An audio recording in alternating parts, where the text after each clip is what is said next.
Hey everyone, welcome back to the channel.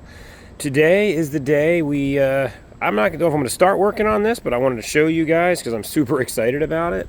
I have property in upstate New York, and it's allowed me to have an excuse to get all the fun toys that I always wanted, but living in a neighborhood don't usually get to have. This is one of them. The bucket's cool, but it's the thing on the back that makes it the coolest, but we'll get there. So this is a 1952 Massey Ferguson TO-30, I guess. Don't know a lot about the Ferguson tractors. This was on Facebook Marketplace as stuck in the ground, locked up everything, super cheap. Negotiated with the guy to have it dropped off because I didn't think I'd be able to haul something this heavy with locked up rear wheels onto my trailer, and he dropped it off. And the goal with this is going to be to fix it. It is a regular 52 tractor. It does have we'll call it aftermarket. There's a lot of companies that made, I guess we'll call them add-ons to these tractors. It could be a loader, could be the excavator, could be lots of different things. In this case, we've got both. Obviously, Lord makes the loader front. It's like an exoskeleton that sort of wraps around the tractor. But what made this one special and what I really wanted it for was this guy. That is a unknown brand, very heavy duty excavator bucket, including hydraulically operated outriggers. It is super cool. I love working on old tractors. There's something about the simplicity of the way these were built. Really a big fan. I'm super excited about this project.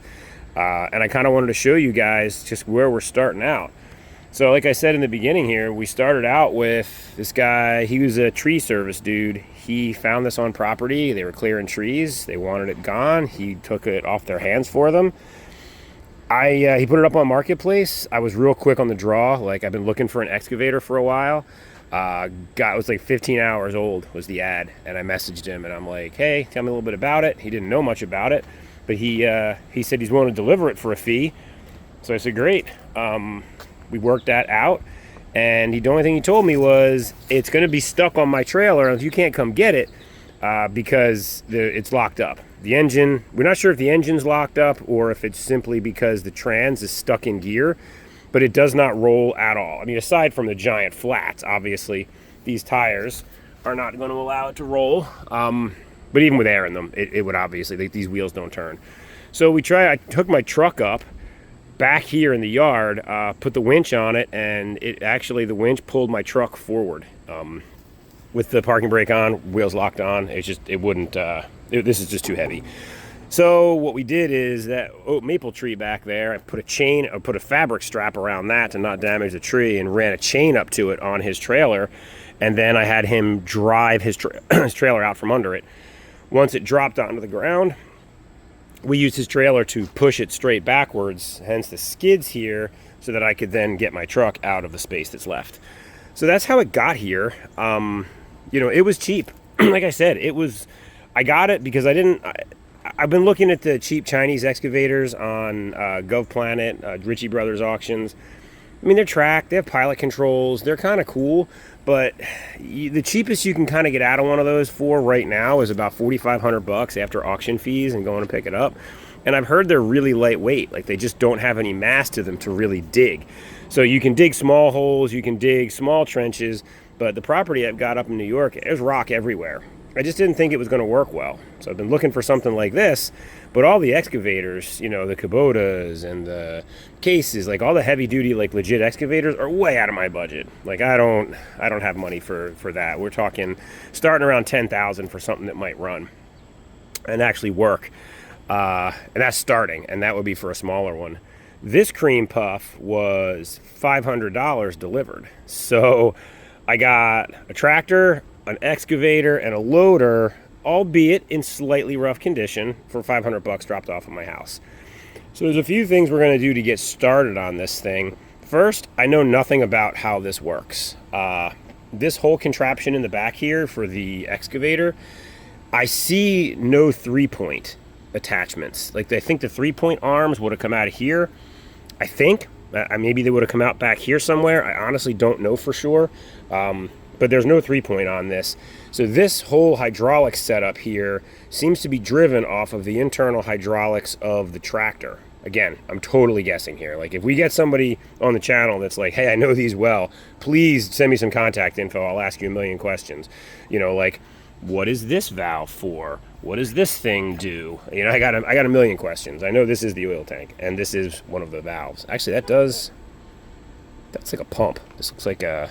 I'm sorry, I'm getting ahead of myself here. I'm just looking at this for the first time. Anyway, actually, that might be for the outriggers because it goes to the outrigger. Maybe that's the valve for the outriggers, and I don't know. Again, ahead of myself. So I don't know how all this works. We're going to be figuring that out together. The tractor itself is super simple. Massey Ferguson, Massey Harris Ferguson, the guy that when he dropped it off he's a kind of a fan of these tractors. He said this is definitely an early one because the Harris is in there. But it's got all of its gauges on it still. I don't know if any of them work. The biggest thing we got to tackle to get started is this does not move. Neither does this one here, completely locked up. I don't know if it's because the trans is totally locked up or it's just this shift tower. My gut says this shift tower is frozen. There's going to be rods and detents pins in here. They're probably no good or frozen. So we got to start lubing things up. I'm probably going to try to take this off. Just not sure how it comes off with the steering arm, but again, different problem. The loader's a different story. The loader seems like it's driven by a PTO type hydraulic pump up here. That'd be this guy. I had some vintage forklifts at one point that were very similar in terms of the way it operated the forklift. You know, you got a PTO driven pump here. Probably this could be a reservoir down here. It does look like a fill. There's some oil, but the loader for the front and the excavator on the back do not share a hydraulic system from what I can tell. Again, we will see. Somebody got in here, it looks like, to try to turn the motor, pulled the fan apart, oh boy, is that the water pump that's missing? That appears to be a water pump that's missing from here. That's going to affect things a little bit. I don't see the water pump anywhere. But again, this tractor is pretty basic. Definitely loving the welds here. My goodness.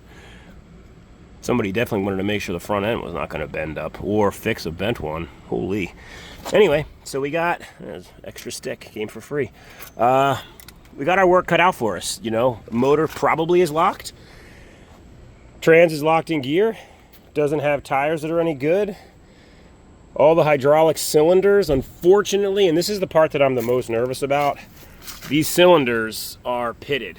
I'm feeling it, and I can tell you, like, I can feel it. Like, if I just ran this cylinder in, it would probably tear up whatever's left of its seals in here. I don't know what I'm going to do for this. I don't know if rechroming is an option or not, from a budget perspective. If I can polish it with some crocus cloth and then just keep it greased for what I'm going to use it for, it'll be fine. But we'll investigate all this together as we sort of go down the road on this project. Hydraulic lines are, they're bad. Honestly, I think one of the most expensive things in this entire project is going to be the hydraulic lines. There's probably $1,000 or more of hydraulic lines on this that have to be replaced. I mean, look at this spider web here of all damaged lines. This one actually is the only one that's remotely good, and it's not that good.